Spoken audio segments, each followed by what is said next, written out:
Hello guys, RGG here and welcome back to another episode of Cubik modeling for Minecraft. This is episode 5 and in this episode I'm going to teach you how to clone and copy literally everything that you can think of. So let's start off with how to copy this base here. So let's say I want to make another house or a little bit different this time, but I want to keep the same base. I don't know why you would do that, but you can. So go to Element. And you can see that cube 6 here is selected, so that's the same cube. And if I now go to Element and then clone, it will flicker a little bit, sometimes it doesn't, I don't know. And then if you go to one of these views, I would recommend using this one if that is visible, you can select it and then you can drag it out. And now you have two. You can see that this one is this one because those are selected, and if I select this one, you can see that it selected the other one. So you now have two. But one is the original one, so you can see that, as I said, by selecting it. And at this point, it would be wise to rename one by doing element rename, and then rename it new cube, for example. I'm going to call it new cube, so I know which one is the new one and which one is the old one. So from this point on, I can go and build a new house. But what if I copied something like a roof, and let's say this is the roof. Let's quickly make the roof. But it doesn't have the correct texture on it. Well, I could go to new cube and do all the textures and UV mapping manually, but I'm also a smart person and I see that this one is already done. So I can go to copy of the roof then. So go to the roof and then copy, and then you can see that you can copy a whole lot of stuff. So faces visibility, if you want to copy the faces visibility, that's the same thing as these little blue things right here. So if I click one of them, the faces become invisible. Let's actually grab one that was, yeah, as you can see, then faces become invisible. If you want to do that on multiple ones, so you don't want to do that all manually, just copy that and paste it.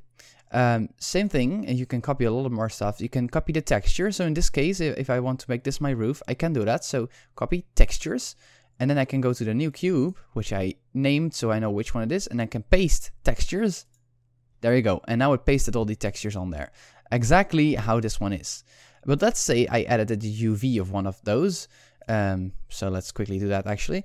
Let's edit the UV to be something really strange, something like that. Okay, that does not make sense, that's why I need it. Then I can copy UV mapping. It copies these settings here. You can paste those onto another little thing, so you can see that changed. Very, very cool. By the way, you can also do this on multiple ones. So let's say you want to do the new cube and some of those, then press shift and it will select everything between the one you selected and the first one you selected and the last ones you selected. And then you can do the same thing, paste, UV mapping, and it does it for all of them. Of course, I've done this one so it doesn't change anymore, but you can see that they all are selected. So very useful to do a lot of things at the same time. Saves a lot of work if you want to do that. Last thing, there's probably a lot of more stuff that you can copy. Let's see what we've got. We've got Tint. Tint is the same thing as I showed last episode. If you don't know what it is, please watch the last episode. It's very easy. Basically this value, if you want to have this value on multiple things, then you can. Same process for that one. Culling is this value here.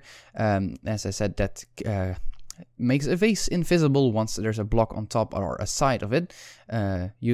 Probably a useful feature if you know how to use it. And then the last one is a little bit strange, shading. Shading is simply put if something is above something else, the sun it gets blocked and no light gets through. That also applies to these models. Minecraft is programmed to do that with block models. And basically you can disable that with the shading here. So you have all kinds of settings here and you can enable or disable that. And if you disabled or enabled it and you want to do it on more things without doing this, you can again select everything and then copy the setting that you had.